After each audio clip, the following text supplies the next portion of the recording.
que o ex-presidente Jair Bolsonaro apostaria em alguém da família, no caso o filho, nesse caso, né, o filho Flávio Bolsonaro, porque ele prefere, entre aspas, perder com a família do que apostar em alguém e perder, eventualmente, e entregar o capital político para uma outra pessoa, como o governador Tarcísio de Freitas, apesar de toda a lealdade do governador. O senhor concorda com isso? Mas o fato é que o Flávio Bolsonaro hoje ele já tem, por assim dizer, esse capital político eleitoral do pai. E ele está em condições, então, de poder negociar pela família, inclusive a formação de uma chapa presidencial da oposição.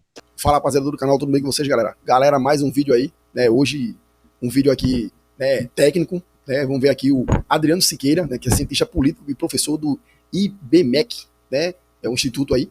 Então, um professor que é um cientista político, um cara que estuda, que sabe de, teoricamente tudo de política, como é que anda os movimentos. Ele vai falar aqui a respeito agora da chapa aí, da possível chapa Flávio Bolsonaro e o Michele, o Tarcísio, o Zema. Ele vai tentar aqui montar um cenário, né, e dar a opinião dele, que é um cara que estuda, então seria um cara que tem um conhecimento de várias, né, áreas de possíveis caminhos que venham se tomar, né, nessa eleição do ano que vem. Então, pelo que eu entendi aqui, vai fazer algumas críticas, mas vai deixar bem claro aí, com uma opinião bem amarela, né, aquela opinião bem mansa, né. Na verdade, os caras estão com medo de assumir que Flávio está crescendo nas pesquisas, né. Saiu uma última pesquisa aí, ele já chega perto ali do empate de com Lula ali no primeiro turno. Não vence, né? É um cenário no primeiro turno, mas já chega perto ali do empate com Lula, né? Pelo menos técnico, no primeiro turno. Então, os caras estão pisando em ovos aí para estar dando as suas opiniões, né? As opiniões dos técnicos, né? Dos cientistas políticos aí e dos caras que dão opinião de política, os jornalistas, né? A galera tá tudo com receio de estar falando alguma coisa e depois se queimar aí a respeito de Flávio Bolsonaro. Então, vamos ver aí a opinião dele, né? Adriano Siqueira aí, na Jovem Pan. A gente sabe, não sei se o pessoal tem uma pauta aí para seguir ou não. A Jovem Pan já foi muito boa, a gente já seguiu muito a Jovem Pan aí. Hoje em dia a Jovem Pan não tá mais aquele jornal que a gente tá acostumado a seguir, como a gente seguia, né? No tempo de Pavinato, acaba que era lapadeiro ali, né? Constantino, aquela galera que realmente valia a pena você assistir um editorial lá na Jovem Pan. Mas agora tá meio complicado, né? Querendo ou não, a gente sabe que a pressão é muito grande, né, por parte da galera que solta lá de Brasília, né? Então tem que seguir a pauta. Se não seguir a pauta, ou então pelo menos ficar ali na metade, no meio termo, mais caindo para a esquerda. Se seguir aquela pauta que era antigamente da Jovem Pan raiz mesmo, de direita, dando cipuada nas coisas erradas aí, que a gente sabe qual do lado que tem mais coisa errada, aí fica complicado. Então chamaram aí o cientista, né, Adriano Cerqueira, e ele vai tentar explanar aí como é que tá o cenário, né, nesse início de corrida, né, para a presidência do ano que vem. Mas pra gente aqui já tá bem claro, velho. O Bolsonaro escolheu o Flávio, e pelo crescimento que a gente tá vendo aqui, pelo menos na internet, eu boto enquetes aqui, acho que toda semana eu tô colocando enquete aqui no canal, e é lapada, velho. O Flávio tá virado, pelo menos na enquete, né? E eu também acompanho enquetes de outros canais aí, também, ele tá crescendo, né? Então, essas pesquisas aí que botam o Nine lá na frente, direto aí, já estão começando a ficar meio duvidosas, beleza? Vamos ver aí, Adriano Cerqueira, né, dando a opinião dele aí, beleza? Bora pro vídeo. Com certeza houve esse processo de forte mobilização em torno de candidaturas. Isso tem muito a ver com o momento político que a gente vive, né? Esses três poderes, né? Uma relação muito instável, né? Decisões que são revertidas, enfim, isso gera um quadro muito forte de instabilidade institucional e também política. E, ao mesmo tempo, a gente percebe que, como a pauta do governo, principalmente econômica, não tem gerado os efeitos que certamente eles esperavam, o campo da oposição ficou bastante fortalecido. E, ao mesmo tempo, a gente percebe já há algum tempo um processo em que a chamada direita tem crescido muito em termos de eleitorado. As eleições do ano passado, né, as eleições municipais, mostraram que os partidos de centro-direita e direita tiveram forte crescimento. Então, como você tem uma fatia do eleitorado mais aderente, né, a esse campo, né, político, né, da centro-direita e direita, é natural que você tenha muitas candidaturas lançadas, né, é mercado, né, você tem demanda, né, você vai ter muitos produtos, né, tentando atender essa demanda. Então, toda essa discussão, essa conversa tem a ver com o fato de que há espaço, né, para que haja uma disputa. Então, essa divisão da direita é porque o eleitorado é majoritariamente à direita, e aí permite, né, que você tenha várias candidaturas lançadas já neste ano, né, que está se encerrando. Professor Adriano, vou chamar a Maria de Carli, a nossa comentarista. Maria? Oi, professor Adriano, boa noite. A minha pergunta é mais, assim, de opinião sua. Você acredita que a candidatura do Flávio Bolsonaro, ela vai adiante? Ou você acredita também que pode ser que haja um grande acordão aí com o Centrão para que ele recue e venha mais um candidato deles? Qual é a sua, opinião sobre isso? Boa noite, Maria de Carmo. O que eu acho é que esse lançamento, por assim dizer, né, da pré-candidatura do Flávio Bolsonaro, me parece, tem que especular, né, porque não tenho acesso assim, né, íntimo. Mas acredito que, como o Jair Bolsonaro é o detentor de um grande capital político e ele está impedido, impossibilitado, inclusive, né, fisicamente e até mesmo de falar, quando você tem esse lançamento, né, da candidatura do Flávio Bolsonaro e toda a repercussão que isso causou, a transferência do potencial eleitoral do Bolsonaro foi transferido para o filho dele. E aí o Flávio Bolsonaro, hoje, já é um nome muito forte nas pesquisas, ele está mais conhecido pelo eleitorado como escolhido de Bolsonaro.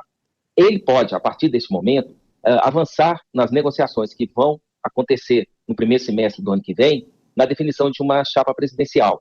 Eu confesso que eu não vejo muito um perfil de presidenciável, de uma pessoa que queira ser presidente no Flávio Bolsonaro. Eu vejo uma pessoa mais do Legislativo, do Senado, me parece que fica mais à vontade nisso. Mas ele está numa missão da família, vamos colocar assim, é o filho, né, dos Bolsonaros que tem condições de avançar, né, nas negociações pessoais, tem uma boa interlocução, né, com os líderes dos partidos de centro e centro-direita. Eu acho que a possibilidade de você ter esse acordo, né, fechando grandes legendas da centro e centro-direita, e mesmo direita, no caso o PL, são bastante razoáveis. Lembro o que aconteceu em São Paulo ano passado, né? Você teve um ensaio, né, desse agrupamento de legendas com a participação do PL e do Bolsonaro, né, no endosso de uma candidatura que saiu vitoriosa, enfrentando uma polarização candidato mais à esquerda. Então, acho que a possibilidade, sim, do Flávio Bolsonaro articular para sair, né, em favor de um outro candidato, provavelmente, né, o Tarcísio, é algo bastante possível. O quadro está conturbado, né, ainda está um pouco cedo para se pensar, mas o fato é que o Flávio Bolsonaro hoje ele já tem, por assim dizer, esse capital político eleitoral do pai, e ele está em condições, então, de poder negociar pela família, inclusive a formação de uma chapa presidencial da oposição.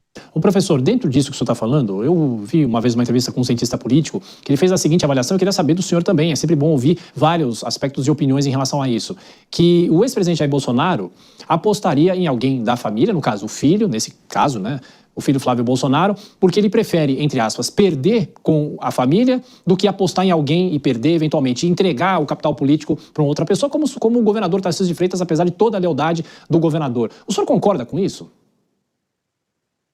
Mais ou menos, não totalmente. Eu acho que o Bolsonaro, ele lançou o Tarcísio, né, para a disputa eleitoral, foi fundamental para a vitória que o Tarcísio teve, está fazendo, né, uma gestão muito bem reconhecida e bem avaliada em São Paulo.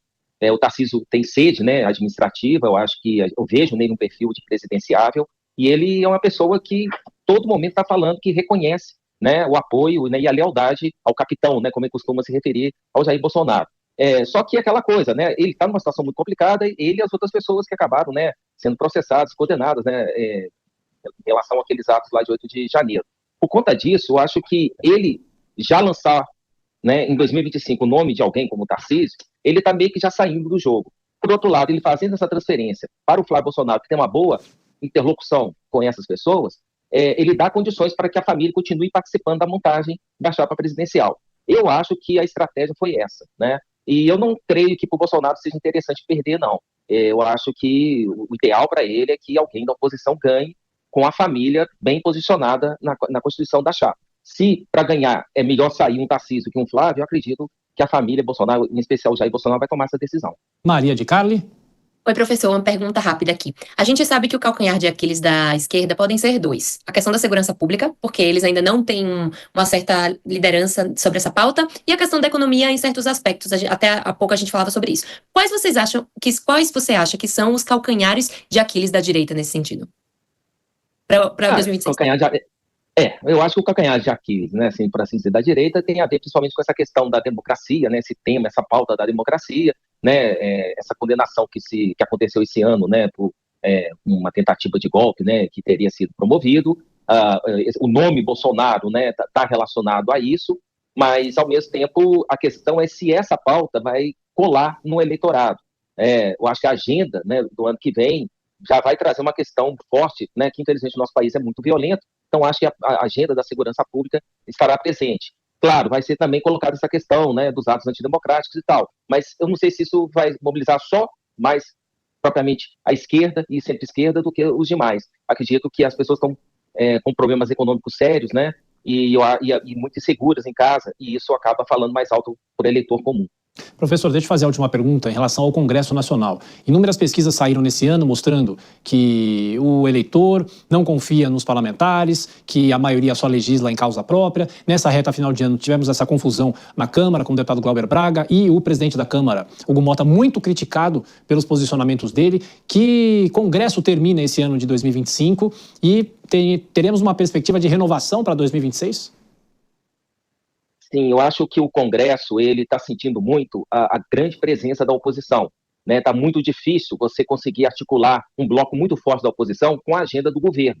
Quem soube fazer isso muito habilmente, né, foi o antigo presidente da Câmara. Né?